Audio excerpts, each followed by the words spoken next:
Good morning everyone. तो in the previous class we have started the poem. जो हमारी poem थी last बार game, जिसको किसने लिखा है? रविंद्रनाथ टैगोर ने। जिसका क्या था कि जो अंतिम सौदा थी, जिसमें हमने ये पढ़ा था कि जो पोएट हैं, मतलब जो उसमें व्यक्ति हैं, उसमें दिए हुए हैं जो गिवन है, वो क्या करते हैं अपनी लाइफ में 3 बार क्या करते हैं? बार्गेन करते हैं। बार्गेन मतलब होता है किसी काम के एवज में दूसरा काम करना। मतलब कोई आपका कोई एक काम करे और उनका आप कोई एक काम करे। तो सबसे पहले वो देखते हैं कि उन्हें एक कौन मिलता है? राजा मिलता है, जो कि अपने चैरियट पर बैठ के आ रहा था। उनके हाथ में एक तलवार थी। तो उन्होंने कहा कि पोएट से कहा उन्होंने कि मैं तुम्हें अपनी शक्तियों के बदले खरीद लूंगा।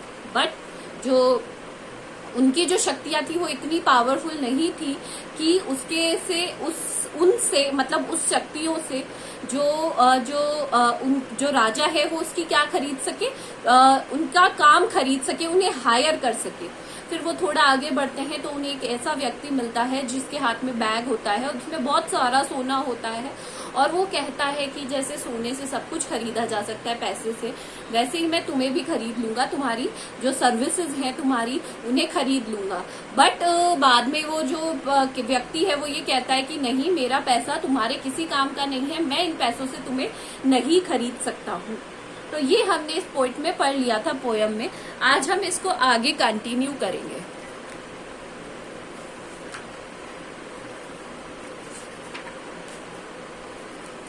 तो इसका स्टैंजा 3 है। It was evening and the garden hedge was all a flower. Hard words भी साथ करते जाएंगे।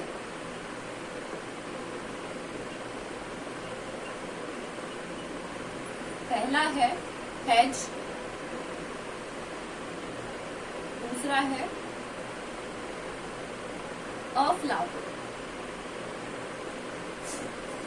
अब वो जब आगे बढ़े, in the evening when the Gardner's hedge, hedge क्या होता है? बाड़ी।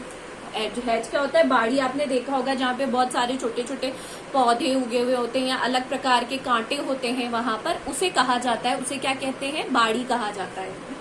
तो gardener was What he was doing was blooming with flowers। जो गार्डन था वो खिल उठा था फ्लावर्स से, हर जगह फ्लावर्स ही फ्लावर्स थे। The fair maid came out। अंदर से कौन आया? एक प्रिटी सी वुमेन आई, बहुत सुंदर सी, एकदम गोरी सी। फेयर यहाँ पे क्या है? गोरी सी। कौन आई? मेड। मेड कौन होती है? वुमेन, या फिर यहाँ कहेंगे जो गार्डन को संभालने वाली थी, वो आई अंदर से। And her smile paled and melted into tears. तो उसने कहा आकर, said I will hire you with a smile. तो उसने कहा कि मैं इतनी ब्यूटीफुल हूं कि मैं तुम्हें किससे? अपनी एक मुस्कुराहट से तुम्हारे को क्या कर लूंगी? काम पर रख लूंगी, मतलब तुम्हारी जो सर्विसेज हैं उन्हें खरीद लूंगी। And she approach the poet and offer to hire her services with only a smile. Only a smile से खरीद लूंगी। Her smile paled and melted into tears and she went back into the dark. But जो उसकी smile थी वो momentary थी। Momentary मतलब होता है कि जो स्माइल है हमारी, जरूरी नहीं है कि हम हमेशा स्माइल करते रहें या हमारे चेहरे पर स्माइल बनी रहे। हमेशा सुख और दुख दोनों लाइफ में बहुत जरूरी होते हैं और वो लाइफ में आते ही आते हैं। तो जो पोएट है वो ये कहना चाह रहे हैं कि जो लेडी थी उसकी स्माइल टेम्पररी थी, है ना, और थोड़ी देर बाद में उसकी आंखों में से आंसू आने लगे और जो उसकी हल्की मुस्कुराहट हल्की पड़ गई, पीली पड़ गई और उसकी आंखों से आंसू आने लगे और वह वापस से अंधेरे में, अकेली वापस से अंधेरे में चली गई। Now fourth, the sun glistened on the sand. Glisten मतलब होता है चमकना।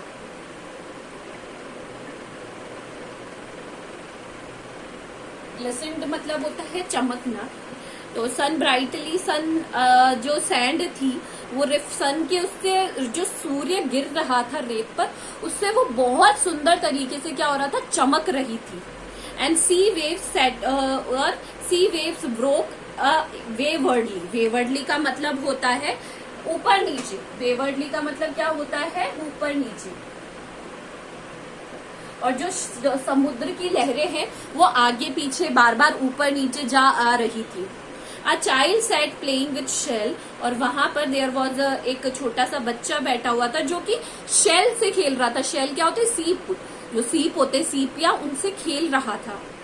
I will hire you with nothing, तो उसने कहा मैं तुम्हें बिना किसी भी चीज को दिए हुए क्या करूंगा, तुम्हारी सेवाएं लेता रहूंगा या लूंगा, लेता हूं, मैं तुम्हें कुछ भी नहीं दूंगा। अब तक तो देखा ना आपने कि उसे कौन मिला था सबसे पहले, जो राजा मिला था वो भी उन्हें देने को तैयार था, अपनी शक्ति से खरीद रहा था, तलवार की शक्ति से। फिर उन्हें वो मिला मैन मिला जो कि सोना देकर खरीद रहा था। फिर जो विमेन मिली वो उन्हें किससे खरीदना चाह रही थी, स्माइल से खरीदना चाह रही थी, बट नहीं, पोएट ने इन सब के लिए मना कर दिया। और वो छोटा बच्चा बोला कि मैं तुम्हें अपनी किससे खरीदना चाहता हूँ, किसी भी चीज को दिए बिना तुम्हारी सेवाएं लेता हूँ। फ्रॉम हैंड्स फॉरवर्ड मतलब फ्रॉम नाउ, अभी से।